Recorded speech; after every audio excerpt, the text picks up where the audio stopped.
Tonight our program is going to be a little different than in previous years, as you've seen it has been. We have with us tonight Mr. David Hartman. David will conduct an interview-style chat with Bob regarding his many accomplishments throughout the years. For 11 years, David Hartman was the original host of Good Morning America. His work there in producing and writing scores of documentaries has earned him numerous honors, including National News and Documentary Awards and the Aviation and Space Writers Journalism Award. Please welcome David Hartman.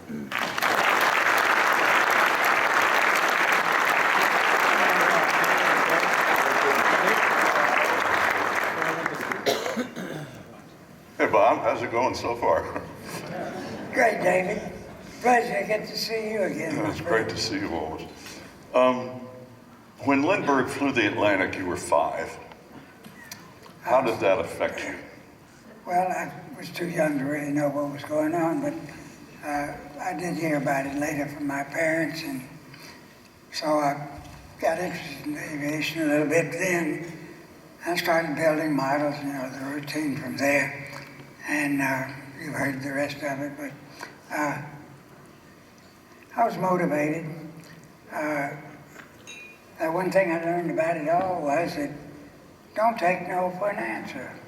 If you really want to do something, set your mind to it. And I've advocated this to young people as far back as I can remember. Don't let anybody tell you you can't do it.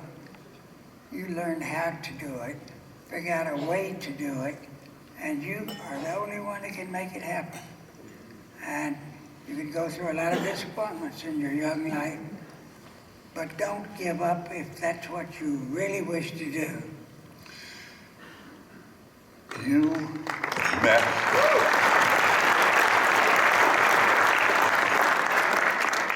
met Orville Wright. I'm not sure anybody in this room except you met Orville Wright. Or maybe none of the other recipients of the award have met Wright.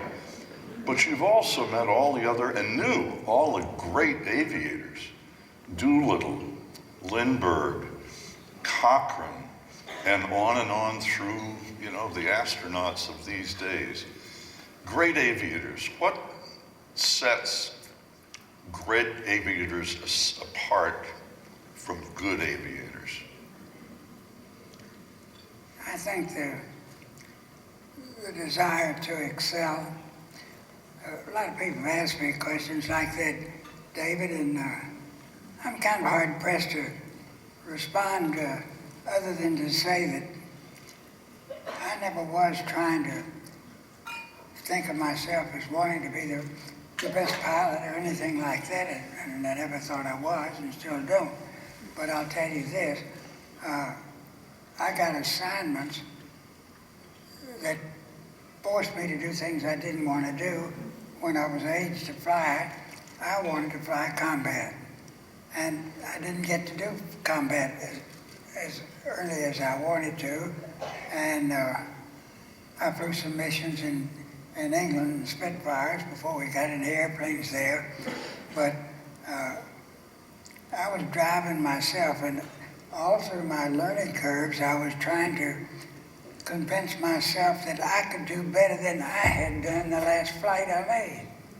And if I was disappointed about, as I mentioned in that little film on the road, if I didn't like it, I had to keep doing it until I was challenging myself every flight to try and be as smooth as I could be, because abruptness was what made me airsick.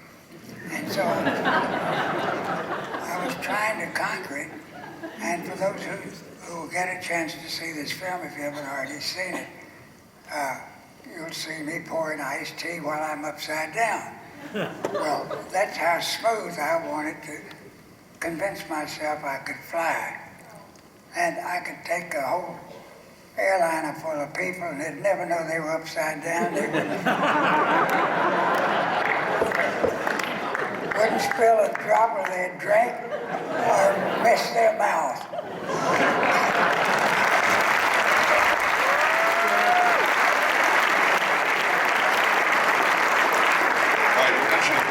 imagine if you didn't get into combat as early. There you were in North Africa, and you're putting airplanes together and test flying them, and finally get into combat. Near Palermo, you and Tom Watt are sitting alert. And you're called up that there are airplanes coming, Italian airplanes coming from Palermo. And I'm wondering if you thought, this is my chance to be an ace. And you got up there, and what happened? Well, they launched me, and there were two of us, and I spotted them way out on the horizon, just a bunch of specks. And the British air traffic controller said, there are 100 plus aircraft heading for Palermo. And I thought, boy, I tell you, this is going to be a field day like no fighter I've ever had before in this life. 2 against 100. Yeah. Well, I was going to outsmart them. As soon as I spotted them, I told Tom, I said, well, we're going to be 5,000 feet above them, and they're heading right at us, and I'll start our turn so that we'll be right on their tail and right even with them, and drop down on them and pick them off one at a time across the back of the force of airplanes. And we'll go with what, just and watch our rounds. And boy, I was just as nervous as you can imagine. And boy, I was lining up and looking at everything. And I thought, oh boy, I got it. And I said, I must have said it 3 times to Tom, don't forget your safety switch on your guns. Well, all of a sudden I was lined up and I thought, I get that one right there. I got it, it's a piece of cake. And they said, hold your fire. Italy has capitulated.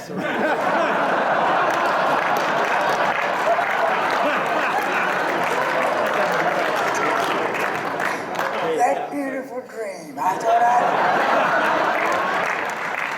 That's a great story. 100 Italian airplanes surrendered to Hoover and Wright.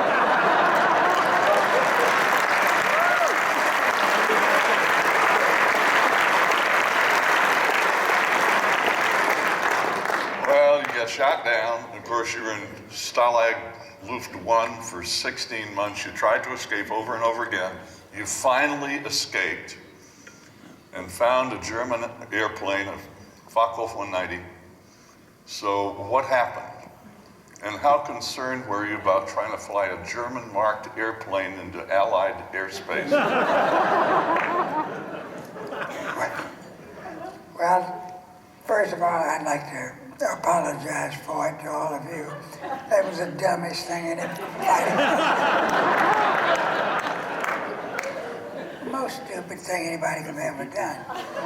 And I realized how stupid I was by the time I got airborne and I was sitting there and I couldn't hardly see out because I didn't have a parachute, didn't have a seat or anything to raise my height up. Where normally you sit on a parachute, you put your head up above the lines of your canopy edge there. So I was just looking like this. And I couldn't start the engine, and we had been given a gun. When we got out, we were scrounging for food and didn't know where in the hell we were. We were up on the Baltic Sea, and we were on a peninsula, and we swam across the water with a makeshift raft, and it came up, there were 3 of us that got out. There were no successful escapes the whole time I was there at Stalag Luft 1 up on the Baltic Sea. When I got there, there were about 1,100 people, between 11 and 1,200, I would guess. And by the time I left, there were over 10,000.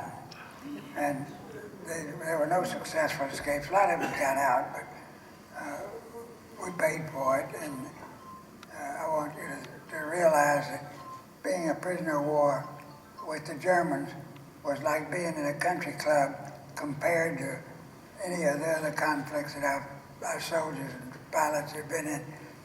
look at what happened in Vietnam, the torturous treatment that they received. And I've talked about that many times, and I won't bother you with all of that because you know those stories. But they were mistreated. They were tortured. We didn't get that. We were hungry all the time. And it's pretty sad to be that young of age and you're trapped and you can't get out and do what you want to do or think as you want to. But I had motivation by a colonel by the name of Spicer, and I had never met him. And this is worth telling you about. This colonel one day, each day they'd count us twice a day, line you up, and the Germans going all through the ranks, and they would count you until they made sure that everybody for every building was accounted for. And you had to work on an escape committee if you wanted to engineer your own project, like digging a tunnel or whatever system you wanted to use to try and escape. But you had to go through some high-level people, the ranking people in the camp that were part of this escape committee. And I had finally made the grade. It was an exciting time period for me, but the most important thing that happened to me was Russ Spicer standing up and saying that we had two prisoners that brought in some late information that the war forces were moving forward so fast because Patton was going past his supply route for ammunition and food, and the Germans put him over 1,000 men in a Spencer and closed them off, and they came in, instead of making them prisoners of war, they lined them all up and killed 1,000 of our men. But two of the fellows were dead, and they pretended to be dead. They were wounded. And our forces came by 3 or 4 days later, and they were still alive. And that's how the story got back to England. And General Eisenhower then put out this edict that there be no more escape attempts. And but be sure you treat the Germans like they're your enemy. And so Russ Spicer stood up and said, this whole thing told the story to all of us. In the German city, they had a commandant, all of the guards and everything. And finally, he said, and I won't use his language, but he said, remember they're your booming enemy, and let's make it difficult for them to keep us here. Let's make it miserable for them, and let's do everything we can to irritate them and to keep them upset. Well, I was motivated already, and now I had a bad excuse for going to solitary or getting beat up, but on one occasion I got beat up so bad that I was dragged out unconscious by my heels, and a couple of prisoners that were in the cell next to me wrote a letter to the VA after the war was over. They'd never heard of me again after that, when I was dragged out by my heels. And he wanted to know if I had survived and if they knew that I had been alive at that time. And I've still got that from the government, but it was interesting. They did keep up with you. But that's what Spicer did. He motivated us to fight them. When the war was over, Russ was promoted, he ended up as a 3-star general and head of Air Training Command. And I was, by this time, a civilian, and he said, I want everyone that's going through flight training in our Air Force to hear from you. And he said, I'll go to each of those bases with you, but I want you to motivate them. And I just talked to them like I'd talk to anybody else. If you're in there to win, and fight, and give it your best, and don't give up. And he motivated me, and I'm sure that I helped him motivate a lot more too. And he motivated you to escape also, which you tried many times before. But you got the Focke-Wulf off the ground and flew to Holland? Yeah, and I couldn't land at airfields I saw because, and I had no maps, I had no nothing, anything. And I couldn't read the instruments on the airplane. But I did know something about the airplane. Gus Lundquist was a prisoner of war. He was a test pilot out of Wright and was sent to England to evaluate their captured German airplanes. And he had just flown 10 hours in the Focke-Wulf 190 when he asked the general to let him go on a combat mission, which he wasn't supposed to do because of his clearances at Wright field testing out new stuff. And the Germans never really knew that he had been a test pilot. And so he never told them, and they didn't know. And he got into prison camp, and I heard from somebody that he had been stationed at Wright Field. Well, that's where I wanted to go after the war. And my commanding officer had told me, he said, if ever I can do anything for you after the war, I'll do so. And I told him that's what I wanted. He found out I was alive, and that's how I got to Wright Field. But the end of that was that Gus had coached me on what the 190 cockpit was like. And I thought, oh boy, he sketched it in the sand where everything was. And I got in it. It was months later when I finally, I got to where I could get out. And got to this airfield, which was deserted. Yeah, where'd you land? Where did you land? Well, I couldn't land anywhere until I got to Holland. I had to see windmills because the Germans, what they would do, they'd mine the airfields when they deserted them or retreated, and we lost a lot of our forces in Africa coming across there. We'd run them out, and as soon as they'd run out, they'd mine the field, and we'd come in there like we were going to take over. We did, but we lost airplanes on the entry to get the police captured back to our forces. But it was a motivational thing. And anyway, that's the story. So you landed in Holland. How'd the landing go? I got to Holland, and I was so low on fuel, and no airport, no airfields. I passed over a lot of good ones, but no windmills. And so I waited until I had to see windmills because I knew they were against the Germans. And I wasn't smart enough to think that here you are in this airplane, no parachute, and some second lieutenant right out of flight training is going to kill you just like that. And I went up to a cloud ceiling so I could duck into it if I got attacked by our own fighter forces. But I never had to do that, never saw another airplane. And when I just headed in the direction, went to the North Sea and then down the North Sea until I saw windmills. And by then I was out of fuel almost. And I knew I was getting desperate. And I was over the Zeta Z, I found out later, and I found a flat field. It looked pretty good, and I landed in there. And I was hoping I could save the airplane and fly it on to England just for the fun of it. Well, it wasn't to be. I landed, and even though I hadn't flown in a long time, I made a good landing, and I looked out and I could see a ditch that I hadn't seen, and I thought, if I go into that ditch, the airplane's going to flip inverted, and I'll be pinned in it upside down. If it catches fire, I'm burned up. And so I decided to ground loop it, which means I booted full rudder, made the airplane spin around and go sidewise, the gear wiped out. And I'm sitting there, all by myself in this big field, a forest over here, and I thought, now what are you going to do, you dumbhead? So I sat there and breathed a sigh of relief, and I was okay. And then I got out of the airplane, and I remember that on the other side of the trees I'd seen a road that didn't look like it was used very much.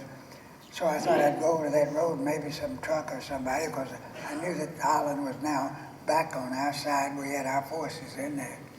And so I was heading for that road, and I was just searching, trying to see through the trees, and all of a sudden I heard this rustling around, and I looked, and there were pitchforks coming at me from everywhere. And they were the Dutch They hated the Germans, and they saw me land in this airplane with German markings on it, and so they obviously thought I was a kraut. And so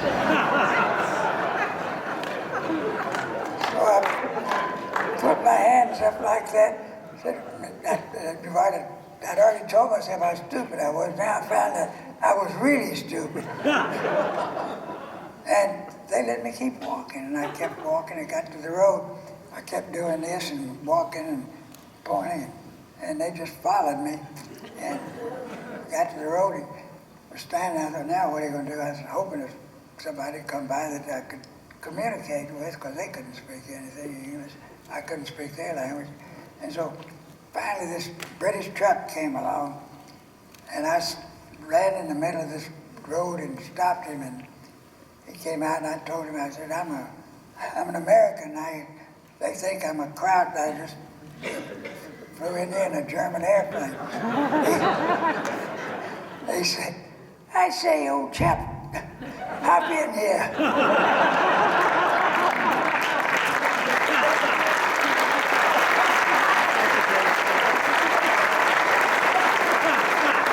So you get back. I didn't tell anybody about this, and about a year went by, and I was in Reading, Pennsylvania for an NBA event that they had there every year, and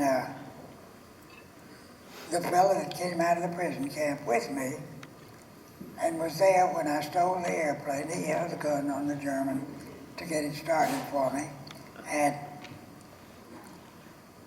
he started telling people around me, somebody said he was dead, he was a close friend of mine, and I said, well, bring him over here.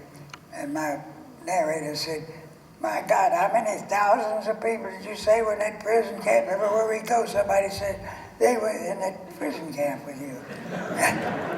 And so I said, what did the fellow tell you his name? And he did. He said it was Jerry Ennis.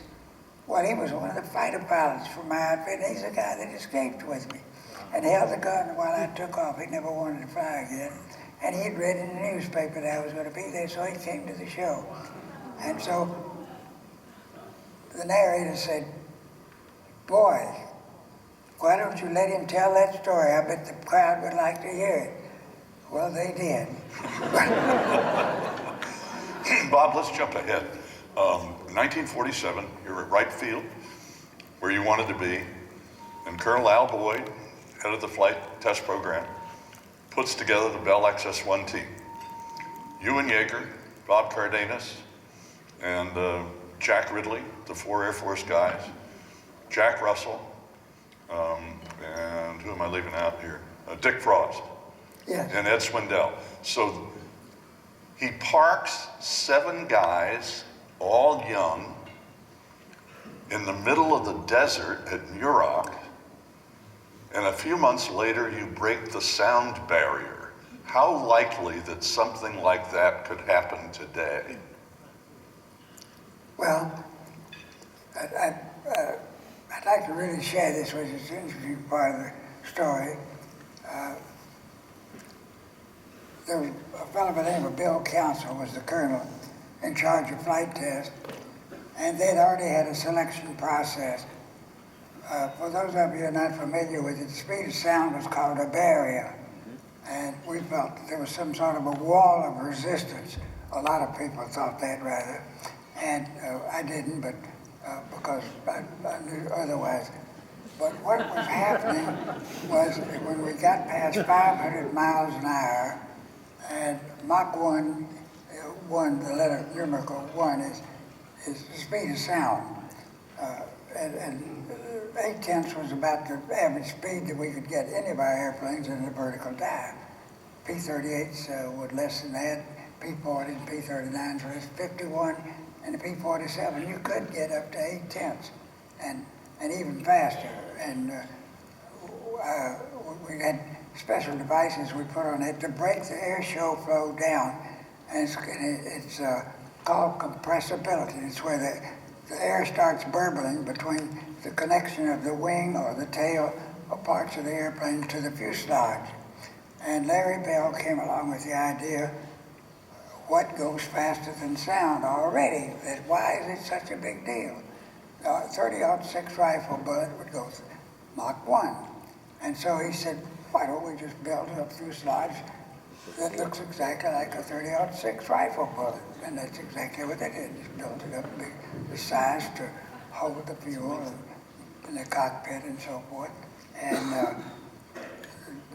I was then in flight testing, and we were using a P-47 with different devices on it to get this airflow smoothed out so that you could go faster than 8/10. And I got it up to, with this device, up to 8.3.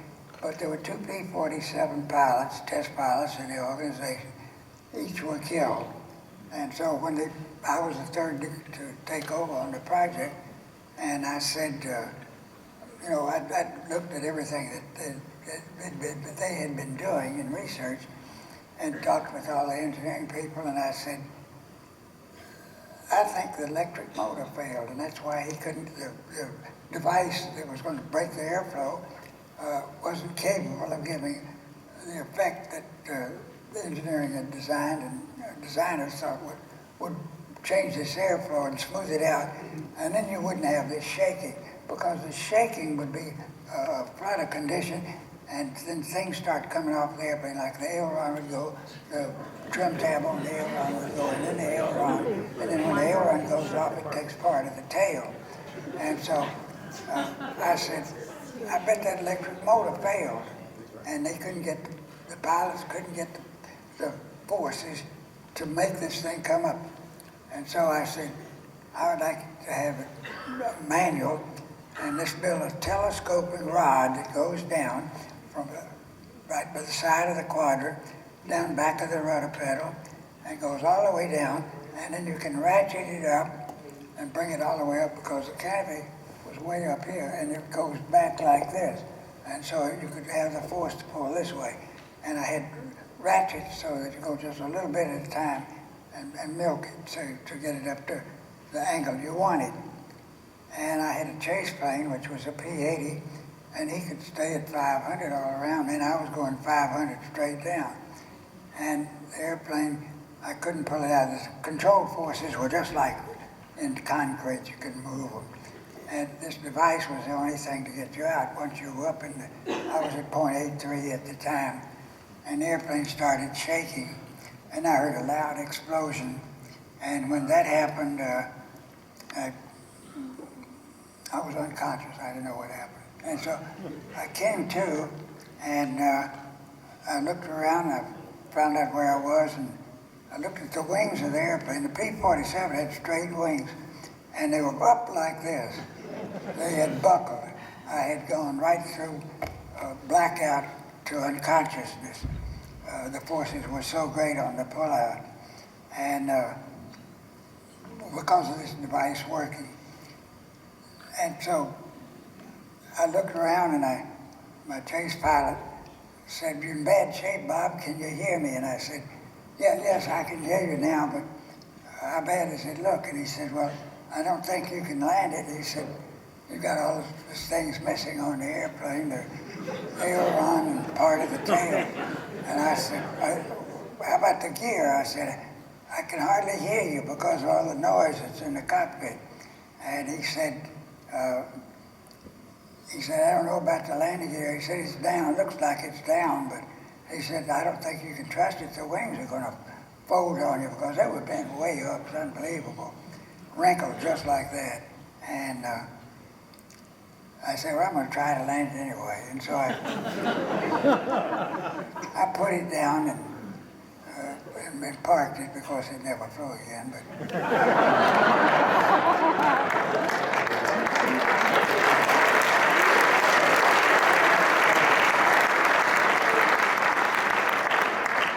I ended up at the top of the pyramid, and there were 16 of us competing to be the first to fly the X-1. And finally the colonel that I was working for at the time got transferred, and unfortunately was later killed. And the new colonel came in, and he was a maintenance officer, and he had met Chuck Yeager. And I had met Chuck and thought he was one of the finest pilots I'd ever seen in my life. And as a dogfighter, he could, boy, I tell you, you couldn't get on his tail, and he couldn't get on my tail. And we've talked about it over the years. We've gone against people. Both of us had a quick knowledge of energy management. And turns out that this AIRBOYD took over as the new colonel, and he had been a maintenance officer, and he met Chuck and liked him. And one day he called me, and I was all worried about who was going to get my slot, because I felt that I didn't really think that the other people who were in the pyramid with me really had the stuff it took to go push it out to where you're going to, you don't know whether you're going to come back or not. And when he called me and he said, you know Captain Yeager? And I said, yes, sir, I do. And I didn't let him know I liked him and thought he was great. But I was just inside thinking, if he says Chuck is the guy, I knew he was good in the cockpit. I knew he had the courage, and he'd shot down a lot of airplanes. So you know he was skilled and not afraid of the enemy or what would happen to him as a test pilot. And I was elated then, but I didn't let the colonel know. And Chuck could not have done a better job than he did. A magnificent job in flying that airplane, and he did everything just right. And as far as I'm concerned, he's one of the great heroes of our time. And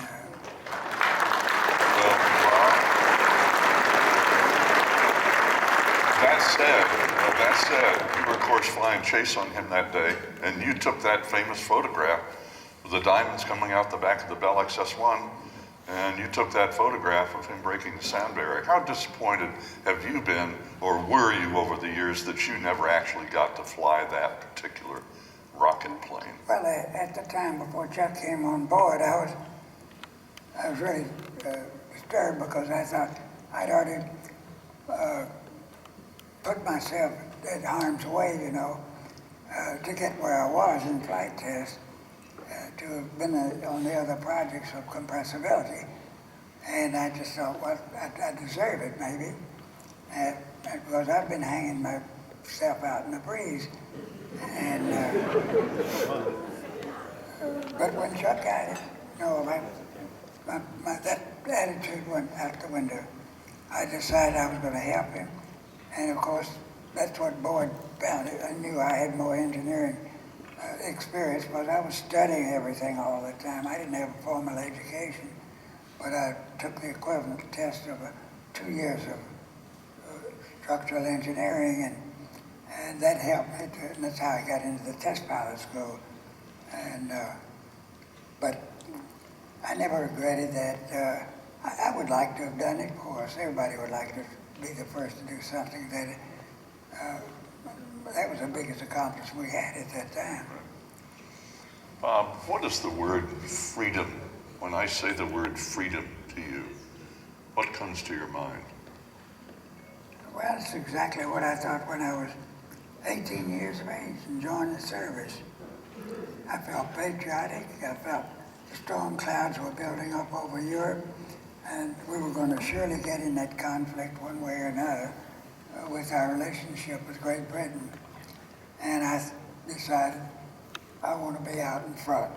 And our democracy is the greatest anybody will ever have, and I believed in all of the things that we do believe in about our freedom and well, everything our country stands for. I want to tell you one last thing. The most important thing we have going for us is what that American flag stands for. And I've preached this a lot of times, and a lot of people have gotten upset with me about it, but when I'm out at an air show back in years gone by, and young people wouldn't stand up when the national anthem was played or put their hand over their chest. I got irritated about that. And I'd be at events and I'd see kids sitting on their rear end and I'd yell at them, get up on your feet. One day I did that at Oshkosh, and there was some youngsters down near the pit area where our airplanes were, and I couldn't believe it. These two teenagers, about 17 I guess, were lying on the ground and the national anthem was playing. Everybody was standing at attention. They're lying on the ground. And I yelled at them, get on your feet. And I blasted them until they got up on their feet. And I said, stand at attention and put your hand over your heart. And they stood there and they looked around at me with a frown on their face like they were angry as they could possibly be. And then when it was over with, I went over, got close up to them and wanted to talk to them, and I gave them a lecture. And I just said, I was deprived of seeing that magnificent red, white, and blue flag. It stands for our freedom. It's everything we believe in our country. And you should respect the hundreds of thousands of people that have been lost because they believed in our freedom. And you have that freedom. You respect that because you've got to respect our country. And about that time, this giant man came up from the other side of the car. He was lying on the ground on the other side of his boys. I thought, oh boy. I thought I was in deep yoga. But the gentleman came over and he said, could I shake your hand? And he shook hands with me. He said, nobody ever told me the things you just told my boys. I said, well, it comes from my heart, and I was ready to give my life for that flag, for this freedom that we got. And I said, I'd like other people to appreciate it too. He said, well, I'm for you. I said, I went through my whole adult life here, and I never knew about that. Well, it's amazing to me. And I hear interviews now on TV in New York, people that don't even know what our freedom stands for. It amazes me. But anyway, enough of my...